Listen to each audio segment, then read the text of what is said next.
Sneha steel and furniture centre Salgare. आमच्याकडे steel भांडी, संसार उपयोगी साहित्य, sofa set, furniture, cooler, dining table, आटा चक्की व इतर साहित्यांचे एकमेव ठिकाण एक, व्हरायटी अनेक। आता शुभ मुहूर्ताची सुरुवात सलगरेतील स्नेहा स्टील मधील खरेदीनेच। वाजवी दर, सजवा फर्निचरने तुमचे घर। सर्व साहित्यावर बजाज फायनान्सची खास सोय उपलब्ध।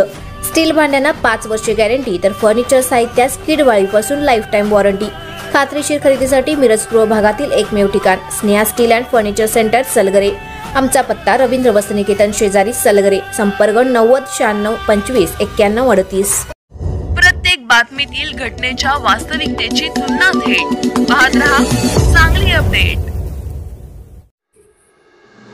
मिरज पूर्व भागातील एका शाळेने आरटीईच्या नावाखाली अनेक विद्यार्थ्यांची फसवणूक केल्याचा धक्कादायक प्रकार घडला आहे। विविध कारणे दाखवत त्या विद्यार्थ्यांना शुल्क आकारून या विद्यार्थ्यांची व पालकांची फसवणूक केली। इंग्रजी माध्यमांच्या शाळांच्या नावाखाली मोठ्या रकमेची लूट या शाळेमधून होत असते। असाच प्रकार मिरज पूर्व भागातील एका शाळेने अनेक वर्ष चालवलाय। शाळेमध्ये गुणवत्ताधारक शिक्षक नसणे, पालक सभा वेळोवेळी न घेणे, शाळेची भरमसाठ फीस सुद्धा वेळेत न मिळाल्यास विद्यार्थ्यांना व पालकांना त्रास देणे असे प्रकार याआधीही घडले आहेत।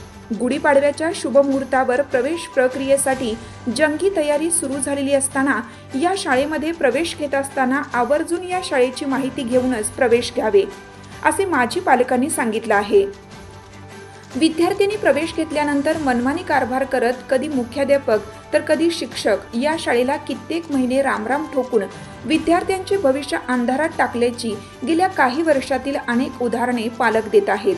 सध्या आरटी अंतर्गत प्रवेश घेत असताना शासनाने आम्हाला याआधीची प्रतिकृतीची रक्कम दिली नसल्याने काही रक्कम आम्हाला द्यावी लागत असल्याचे संस्थाचालक व मुख्याध्यापकांकडून सांगण्यात येत आहे। मात्र अशा प्रकारची लूट होऊ नये या संदर्भात शिक्षणाधिकारी मोहन गायकवाड यांनीही नुकतेच या संदर्भात माहिती दिली आहे।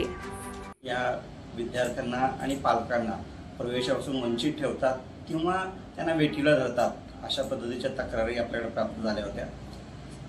साधारणपणे 2 शाळांमध्ये अशा तक्रारी आपल्याकडे प्राप्त झाल्या।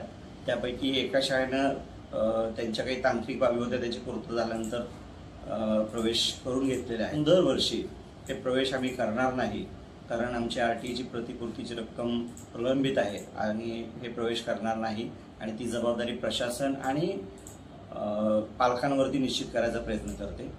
माननीय उच्च न्यायालयाच्या आदेशाचा अवमान न करता आम्ही सुद्धा माननीय उच्च न्यायालयाने जे निर्देश दिलेले आहेत त्याच्यानुसार जवळपास 1,30,00,000 एवढी रकमेची मागणी ही साधारणपणे 13 फेब्रुवारी 25 माननीय संचालक प्राथमिक शिक्षण संचालनालय पुणे यांच्याकडे केलेली आहे आणि त्यानुसार माननीय संचालक साहेबांनी सुद्धा 18 मार्च रोजी ही मागणी प्रधान सचिव शालेय शिक्षण व क्रीडा विभाग यांच्याकडे पाठवलेली आहे।